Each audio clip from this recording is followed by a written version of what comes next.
盐商之于扬州，曾有过一段辉煌的历史。古运河边散落着很多盐商大宅。汪汝门，安徽歙县人，是当时扬州非常著名的徽商。据称唐代诗人李白桃花潭水深千尺，不及汪伦送我情。诗句中的汪伦既是汪汝门的先祖。这门槛可真高，大户人家的门槛就是高，这门槛可以抽掉的。我都提不动。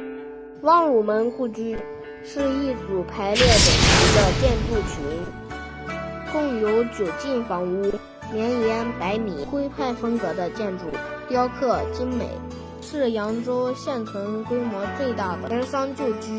据说建筑结构是上楼下厅式样，楼上每个房间均相通，形成串楼，大门紧锁，我们进不去，只能从宫中给大家看一下了。在抗日战争扬州沦陷前夜，汪家人就离开了世代居住的房屋，日本人见其宅地雄伟壮观，便在这里开设银行。扬州城里盐商云集，水上盐船如梭。汪汝门把家建在古运河边，就是为了自己进出自如，也方便去码头上看货。这里盐商住宅云集，也是会馆最集中的地方。当时的大盐商都居住在这一带，形成了盐商一条街。上个视频我给大家介绍的一江门，对，也就是超关，也就在这附近不远处。这旁边就有湖北会馆，目前仅存有一座气势雄浑的大厅。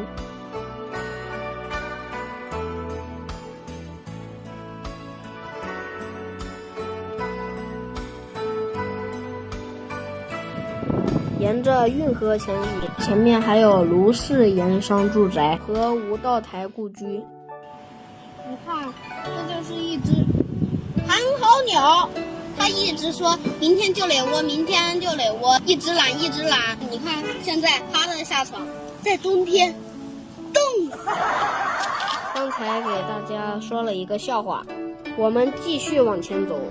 卢氏大宅就在前面那个商业街里，卢氏盐商住宅没有汪汝门住宅保存的完整，历史上曾被烧毁，现在是在原基础上根据资料重建的。而汪汝门住宅虽同样年代久远，但几乎没有受到任何重创。卢氏盐商住宅始建于清光绪20年，整个卢宅构筑考究，豪华气派。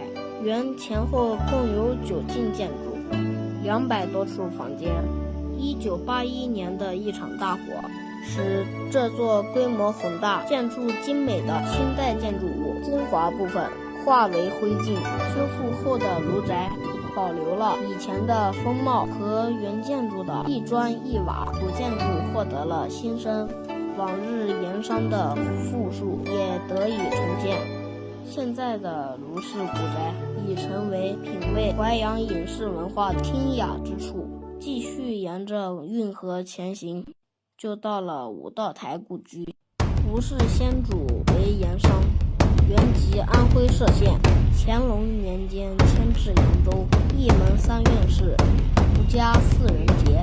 吴道台家人才辈出，前面提到的汪汝门5岁时曾受教于吴道台的祖父吴次山。吴氏大宅和杭州胡雪岩故居、无锡薛福成故居并称江南3大名宅。当年宅主吴隐孙道台从浙江请设计施工人员仿造明少台道衙署，结合扬州建筑风格建设而成。吴道台宅地展现了中国古典文化与旧式官府文化的精髓。吴氏大宅同样命运多舛，日本鬼子攻陷扬州后，强行将花园与祠堂铲平，作为日军的练兵场，落后就要挨打。这些精美的传统建筑及文化能够保存下来，实属不易啊。